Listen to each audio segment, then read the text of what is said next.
लोकप्रिय विधायक सम्मानीय मेरे छोटे भाई राजकुमार जी, जिनका स्नेह, जिनका जनता के साथ जुड़ाव, काम करने का तरीका, उनसे भी मुझे हमेशा प्रेरणा मिलती है। माननीय मुख्यमंत्री जी ने मुझे सरकार का हिस्सा बनाया और मुझे अब राजस्थान प्रदेश कांग्रेस कमेटी में सम्मानीय हमारे प्रदेश कांग्रेस कमेटी के अध्यक्ष गोविंद सिंह जी डोटासरा जी ने मुझे सचिव बनाया। राजेंद्र गुड़ा जी का ये काली डायरी में काला चिट्ठा जल्दी सामने आएगा। भारतीय जनता पार्टी का माननीय मुख्यमंत्री जी के खिलाफ एक षड्यंत्र था, उसमें हमारे ही समाज के भारतीय जनता पार्टी के नेता और बीजेपी के कुछ बड़े नेताओं ने मिलकर के सामान्य अशोक जी के खिलाफ एक षड्यंत्र किया। नमस्कार दोस्तों, मेरा नाम अनिल शर्मा और राज समाचार देख रहे हैं। मेरे साथ इस समय राजस्थान प्रदेश कांग्रेस कमेटी के सचिव, साथ ही बंजर भूमि चारागाह विकास बोर्ड के जो मेंबर हैं, और आपको बता दूं कि ये झुंझुनू से जो 20 सूत्री कार्यक्रम है, क्रियान्वयन समिति है, उसके मेंबर भी हैं। सर, राज समाचार में आपका बहुत बहुत स्वागत है। Thank you sir. अभी नए नए आप सेक्रेटरी बने हैं, आपको अशोक गहलोत जी ने और डोटासरा जी ने बड़ी जिम्मेदारी दी है, क्योंकि हर किसी को तो इतनी बड़ी जिम्मेदारी दी नहीं जाती है। जब जिम्मेदारी आती है सर, तो काम भी बढ़ जाता है। लगातार मैंने देखा है कि आप जब आपकी शुरुआत आपने छोटे से लेकर के नवलगढ़ की आप उप प्रधान भी बने हैं, आपने सीढ़ी बाई सीढ़ी मेहनत करी, आज इस पद पे पहुंचे हैं। सर, जब जिम्मेदारी मिलती है तो किस तरह का एहसास होता है? देखिए, जिम्मेदारी जब मिलती है तो आदमी में मैच्योरिटी आती है, उसकी काम करने की क्षमता बढ़ती है। और मुझे खुशी है कि माननीय मुख्यमंत्री जी ने मुझे सरकार का हिस्सा बनाया और मुझे अब राजस्थान प्रदेश कांग्रेस कमेटी में सम्मानीय हमारे प्रदेश कांग्रेस कमेटी के अध्यक्ष गोविंद सिंह जी डोटासरा जी ने मुझे सचिव बनाया। सचिव के साथ साथ मुझे अपने क्षेत्र में लक्ष्मणगढ़ में प्रभारी के रूप में जो जिम्मेदारी दी। हाँ, अभी आप शायद प्रभारी भी बने हैं लक्ष्मणगढ़ के, जो डोटासरा जी का कर्मभूमि है, जन्मभूमि, वो शायद वही है। जी, मैं दोनों ही नेताओं का बड़ा आभारी हूँ। उन्होंने मेरे ऊपर इतना बड़ा विश्वास किया। अब मेरी बारी है उनके विश्वास को बरकरार रखने की, और मैंने आज तक कांग्रेस के लिए अपने पूरे जीवन में हमेशा समर्पित भाव से काम किया है, और उसी का परिणाम है कि मुख्यमंत्री जी, प्रदेश अध्यक्ष जी के साथ साथ जिले के सभी नेताओं का मेरे ऊपर आशीर्वाद है। हमारे सबसे जो बुजुर्ग नेता हैं, हमारे आदरणीय हैं, मार्गदर्शक हैं, सम्मानीय डॉक्टर जितेंद्र जी, जिनके सानिध्य में मैंने 5 साल जिला कांग्रेस कमेटी में उपाध्यक्ष के रूप में काम किया, और उनके द्वारा दी गई जिम्मेदारियों का मैंने जिम्मेदारी से निर्वहन किया। उसके बाद मेरे क्षेत्र के लोकप्रिय विधायक सम्मानीय मेरे छोटे भाई राजकुमार जी, जिनका स्नेह, जिनका जनता के साथ जुड़ाव, काम करने का तरीका, उनसे भी मुझे हमेशा प्रेरणा मिलती है। छोटे हैं लेकिन मुझे प्रेरणा मिलती है कि जनता के साथ इस तरह से जुड़ करके काम करना चाहिए। उसके अलावा काफी हमारे जिले के सभी नेताओं का मुझे आशीर्वाद। सर, मैं घुमा फिरा के बात ही नहीं करूंगा। मैं जिस पॉइंट पे आ रहा था जी, मैंने मैंने सुना है कि आपको एक अभी जब आपके सैनिक समाज का एक महासंगम हुआ था जयपुर के अंदर, उसमें जिस तरह से भाजपा के नेताओं ने राजस्थान सरकार के विरोध में जो कुछ कहा था, उसके बाद आप लोगों ने अपने समाज में ही उन लोगों का विरोध किया था स्टेज पे। ऐसा क्या सीन था सर? देखिए, क्योंकि लगातार मैंने देखा कि आप लगातार स्टेज से अशोक गहलोत जिंदाबाद, अशोक गहलोत जिंदाबाद, और लोगों के हाथों में तख्तियां थी। क्या था सर वो? देखिए, मैं उसके बारे में आपको विस्तार से बताता हूँ। भारतीय जनता पार्टी का माननीय मुख्यमंत्री जी के खिलाफ एक षड्यंत्र था। उसमें हमारे ही समाज के भारतीय जनता पार्टी के नेता और बीजेपी के कुछ बड़े नेताओं ने मिलकर के सामान्य अशोक जी के खिलाफ एक षड्यंत्र किया और सैनी समाज की एक मीटिंग बुलाई। उस मीटिंग में हमने कुछ भी नहीं किया। उस मीटिंग में लोगों की भावनाएं जो थी वो सैनी समाज की नहीं, 36 कौम की भावनाएं आप देख रहे हैं। आज पूरा राजस्थान अशोक जी गहलोत के साथ है। जब सामान्य अशोक गहलोत जी के खिलाफ मंच से बोला गया, उनके खिलाफ टिप्पणियां की गई, तब पूरे समाज ने, वहां लाखों की भीड़ थी, उसमें मैं भी था, पूरे समाज ने इस बात का विरोध किया और भारतीय जनता पार्टी का जो षड्यंत्र था वो निष्फल हुआ और अशोक जी को हमारे समाज का ही नहीं 36 कौम का 80% समर्थन प्राप्त है। इसके साथ ही मैं आपको बता दूं, आने वाले विधानसभा चुनाव में कांग्रेस भारी बहुमत से सरकार बनाने जा रही है। सरकार की, माननीय अशोक गहलोत जी की जननायक की नीतियां जो गरीबों के लिए बनी है, उन नीतियों के समर्थन में पूरे राजस्थान की 8 करोड़ जनता सामान्य अशोक गहलोत जी के साथ है। पिछले चुनाव में उदयपुर वाटी से भगवान राम जी सैनी ने चुनाव लड़ा। मैंने सुना है आपने उसमें पूरी मेहनत की थी, आपको शायद उसका परिणाम भी मिल जाए। सुनने में जो आ रहा है कि उदयपुर वाटी से है ना गुढ़ा आउट और ताराचंद सैनी इन, ऐसा सुनने में आ रहा है। देखिए, मैं अभी तक, क्योंकि मेरी जिन लोगों से बात हुई थी उन्होंने कहा था कि गुढ़ा आउट, ताराचंद सैनी इन उदयपुर वाटी इलेक्शन में। देखिए, ये सवाल आपका बहुत बड़ा सवाल है। सबसे पहले तो ये कह दूं कि 30 साल से NSUI से लेकर के यूथ कांग्रेस, कांग्रेस सेवा दल और कांग्रेस जिला कांग्रेस कमेटी, मैंने पूरी मेहनत से पूरे जिले में कांग्रेस के लिए काम किया है। राजेंद्र गुढ़ा जी उदयपुर वाटी में पहले भी कांग्रेस में नहीं थे और आज भी कांग्रेस से उनका कोई लेना देना नहीं है। नहीं, मैं तो उस वे में नहीं कह रहा। मैं तो अभी जैसे वो बने, मंत्री बने, कांग्रेस में आए, वापस उनको बर्खास्त किया गया जी, पार्टी में है या नहीं है वो तो आप जाने। अब जो सुनने में आ रहा है कि गुढ़ा जी को टिकट तो मिलने से रहा जी, जो मार्केट में चर्चा है, क्या पता है। देखिए, राजनीति क्या करती है, राजनीति के अंदर कुछ भी क्लियर नहीं होता है कि कब दोस्त दुश्मन बन जाए, कब दुश्मन दोस्त बन जाए, कुछ भरोसा नहीं होता है जी। लेकिन अभी जो चर्चाएं चल रही हैं कि पिछली बार जो चुनाव हुआ उसके अंदर जो था, भाई आपकी पार्टी हार गई थी गुड़ा के सामने जी, और वो अपना दम नहीं दिखा सके जो आपके कांग्रेस के प्रत्याशी थे। लेकिन अब सुनने में आ रहा है कि वहाँ सैनी चेहरा कोई है नहीं और सैनी चेहरा ताराचंद सैनी को बनाया जा सकता है। जी, आप ठीक कह रहे हैं।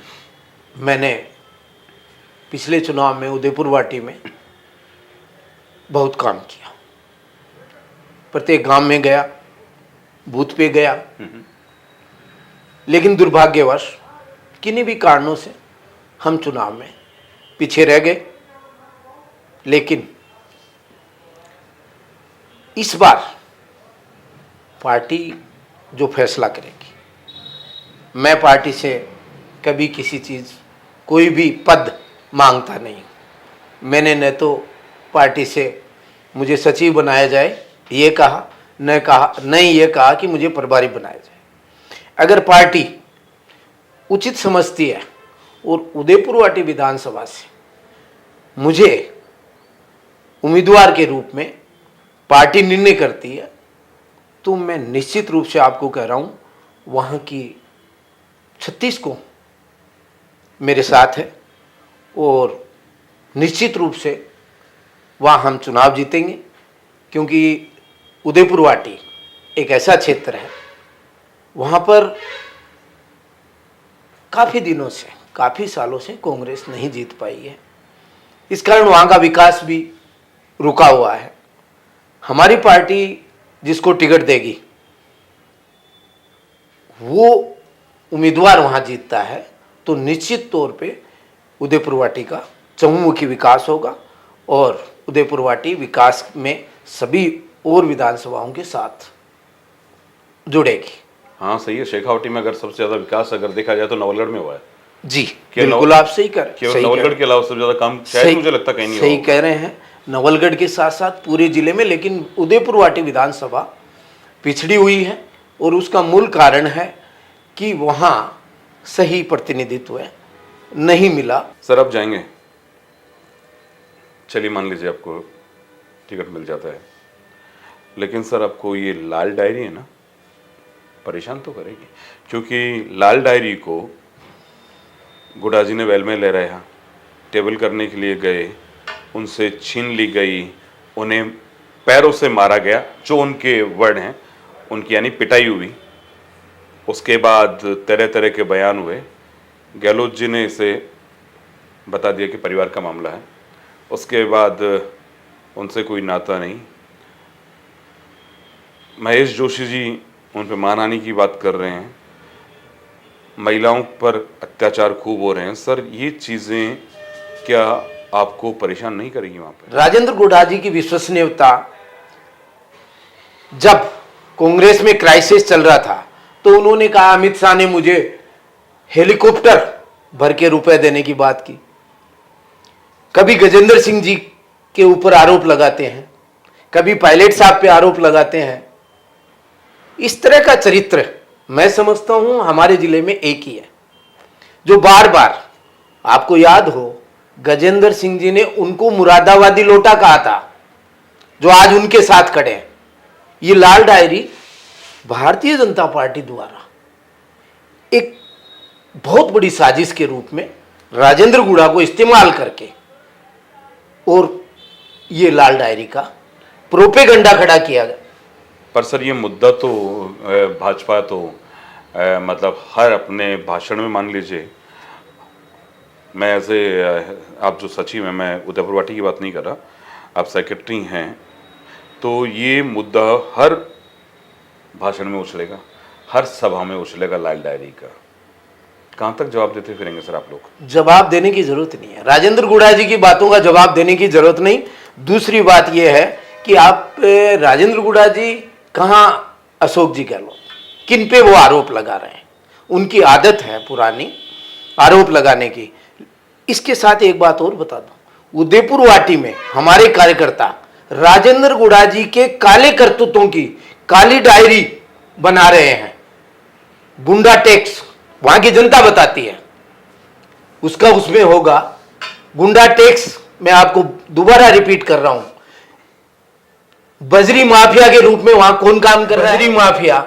और उसके साथ ही उनके परिवार पे कितने लोगों के खिलाफ स्ट्रीट सीट खुली हुई है, वो कितने, उनके खिलाफ कितने मुकदमे हैं, बहन बेटियों की इज्जत की बात करते हैं। उनके राज में किस तरह से पुलिस, उनकी कितने को न्याय दिलाया उन्होंने, ये सारा जो जनता है, वहां की पूरी जनता जानती है। राजेंद्र गुढ़ा जी का ये काली डायरी में काला चिट्ठा जल्दी सामने आएगा, इसलिए लाल डायरी को लोग भूल जाएंगे। लाल डायरी नाम का कोई चिड़िया है ही नहीं। ताराचंद जी सैनी कह रहे हैं कि लाल डायरी लोग भूल जाएंगे जब उनकी जो करतूतें हैं, यानी राजेंद्र गुढ़ा जी की जो ये जो बोल रहे हैं कि इन्होंने जो जो काले कारनामे किए हैं, या मान लीजिए जो भी इनके गलत काम है, वो चीज़ें सब सामने आएगी तो लोग लाल डायरी को भूल जाएंगे।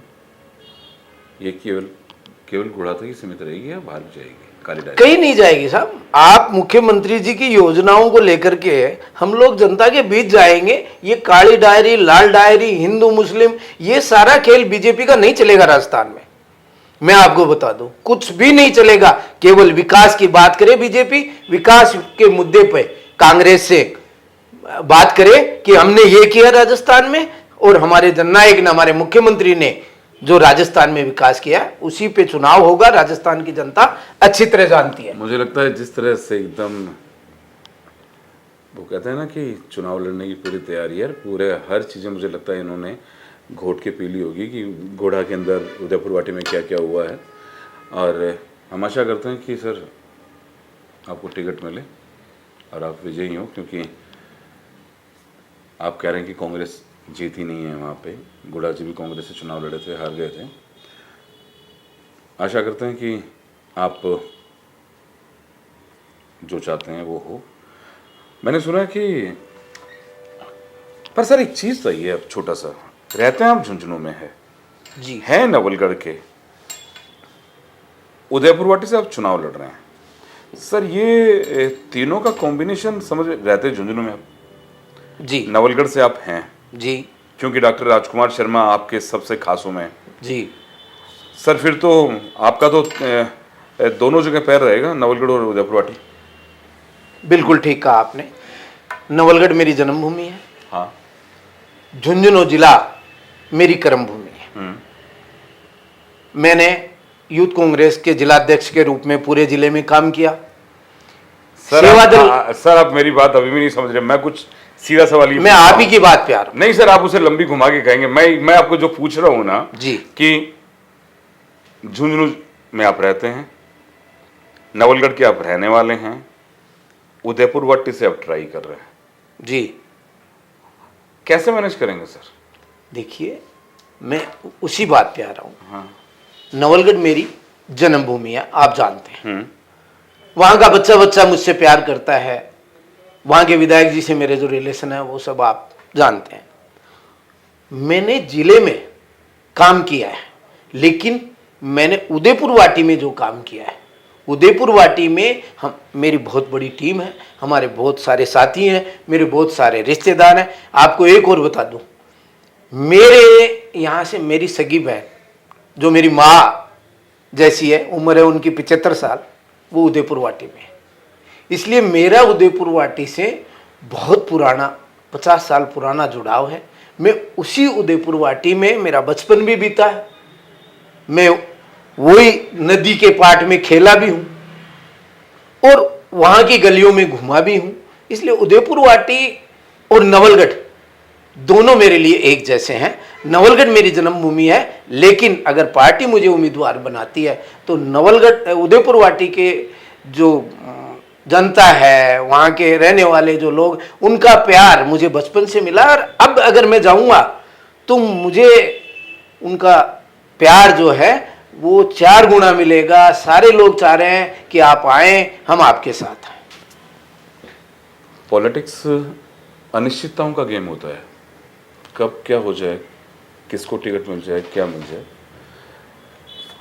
दावेदारी चलती रहती है। अभी ताराचंद सैनी का भी नाम चल रहा है कि भाई गुड़ा नहीं तो और कोई सही, तो और कोई मैं कौन? भाई भगवान राम जी ने चुनाव लड़ा, उनकी एक बिटिया है शायद मीनू सैनी, रमेश्वर जी है रामेश्वर जी की लड़की है मीनू सैनी, वो भी शायद, जी, हाँ वो भी हैं। दावेदार तो धीरे धीरे आएंगे काफ़ी, और आपको और भी जानकारी देते रहेंगे। आज तो बस ताराचंद जी से आपको रूबरू करवाना था। हमने सुना तो हमने सोचा क्यों ना आपको इनसे रूबरू करवा दी जाए, इनके दिल की बात पूछी जाए कि किस तरह से अगर टिकट मिलती है तो आप कैसे मैनेज करेंगे। एक सचिव हैं, नवलगढ़ भी इनकी जन्मभूमि है, जहाँ इनके छोटे भाई डॉक्टर राजकुमार शर्मा जो उनसे बहुत प्यार करते हैं, उनके लिए भी इनको मेहनत करनी पड़ेगी। खुद के लिए भी अगर चुनाव लड़ते हैं वहाँ से खुद के लिए भी मेहनत करनी पड़ेगी। तो व्यक्ति का एक मन में अगर दृढ़ विश्वास हो तो आदमी कुछ भी कर सकता है। चलिए सर, आपने हमसे बात की, अच्छा लगा कि एक व्यक्ति जब छोटे से मेहनत करता है, एक अच्छे मुकाम पे पहुंचता है, तो जो मिलने जुलने वाले उनको भी खुशी होती है। आशा है और भगवान से प्रार्थना करेंगे आपको वहाँ से